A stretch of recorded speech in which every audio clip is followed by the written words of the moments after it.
El esguince de tobillo está generalmente vinculado a una torcedura del pie. Se va a dividir según la gravedad de la distensión. Se clasifica en 3 grados. Grado 1 es la lesión más leve, una distensión leve del ligamento. Grado 2 es una ruptura parcial del ligamento y el grado 3 es la ruptura total del mismo, y en este ya es un proceso quirúrgico. La reparación tisular se va a dividir en 3 fases: la fase inflamatoria, la fase proliferativa y la fase de remodelación. A continuación vamos a explicar cada una de ellas.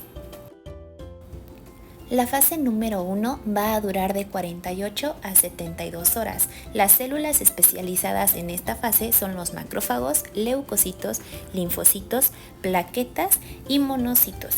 Los efectos o procesos fisiológicos que van a suceder va a ser hemorragia, necrosis, edema, fagocitosis, vasoconstricción y vasodilatación.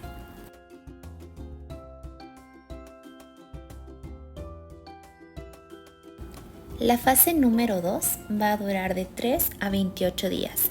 Las células especializadas van a ser los fibroblastos, miofibroblastos y las células endoteliales.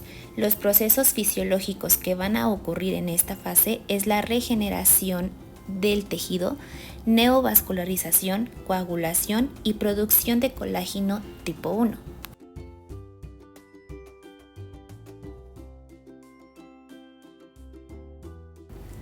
La última fase es la número 3, que va a ser de 28 días en adelante. Las células especializadas van a ser los fibroblastos y el proceso fisiológico que va a estar sucediendo va a ser la aparición de nuevo tejido que va a ser muy rico en colágeno y la reorganización de fibras de colágeno.